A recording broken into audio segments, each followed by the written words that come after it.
miners made sure to leave offerings to El Tío down in the tunnels. Little things, some tobacco or a handful of coca leaves. Sometimes, if the men knew they would be working a shaft that had an evil reputation, they would pour out cups of Singani over the stones, so El Tío would leave them be. The year I turned 25, I was working in a mine near Huayna. It was old and deep. The timbers were rotten and its veins were nearly dry. Times were hard. There was so little coming out of the mine that people barely had enough to eat, much less feed El Tío. We had been working in the deepest part of the mine for many weeks, and the tunnels had begun to shift and ground. I knew that El Tío was hungry, and that something bad was going to happen. So my brother and I went into the hills one night and killed a llama. That morning, before I went down into the mine, I painted its blood on the entrance as an offering to El Tío. The cave-in happened later that day. 1 minute I was working, the next, I was alone in the darkness. I could hear my friends moaning and crying out in pain, cut off by tons of earth and rock.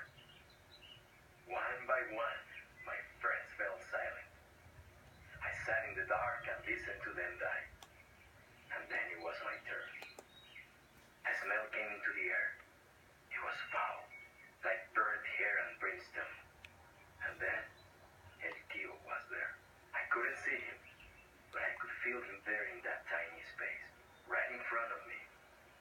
I was shaking like a leaf. I held up my hand. To this day, I don't know why, and I heard a sound, a soft, snuffling sound like an animal would make. I could feel hot breath on my palm as the devil bent close to me and smelled the llama blood staining my hand. The next thing I knew, I was in the hospital at La Paz. They told me I had been down in the mine for 15 days.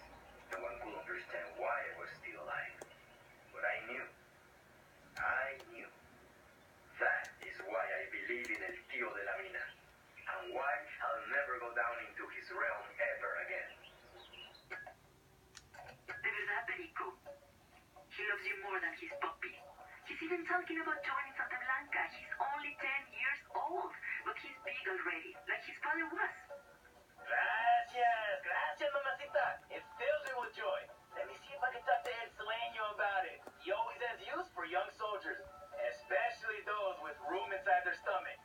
Vale, that's it for today. Perico up the air. Tune in later for more of your favorite DJ this side of the Altiplano. Damn right I'll talk to Sueño. Let that cabrón listen to me anymore. Pinche puta.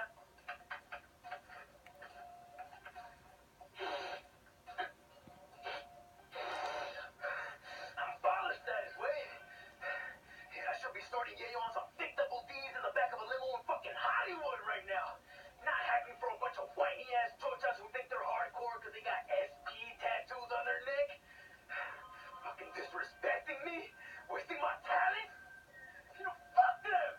Fuck El Sueño. Fuck El Muro. Fuck La Plaga. Fuck. Rico, Sueño on the phone for you. Yeah, I'll be there in a second. In local news, Tico fighter Raul Vargas is moving to the United States of America to start a new career as a mixed martial artist in the new Global Fighting League. Vargas, the undefeated Tico champion of Charamoco, is well known in Pucara as El Jaguar del Rey. He earned the name during his first Tico battle by strapping shards of broken glass to his fists.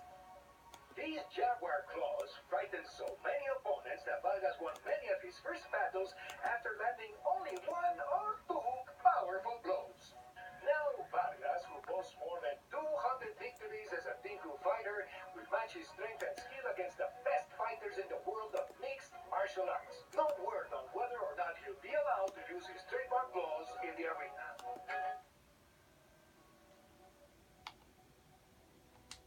¿Qué pasa, banda? Aquí DJ Perico with great news. Today we have a very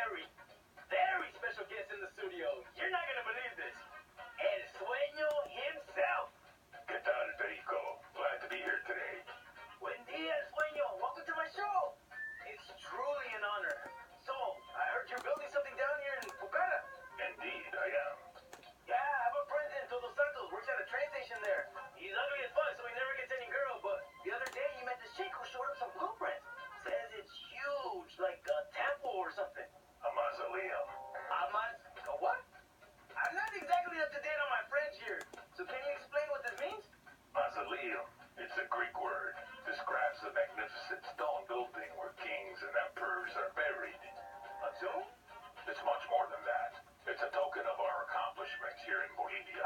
A shrine which will remind everyone that a great man, with the help of a great people, can achieve anything, can make history. Just like Santa Blanca is doing here in Bolivia. Esto es para el pueblo.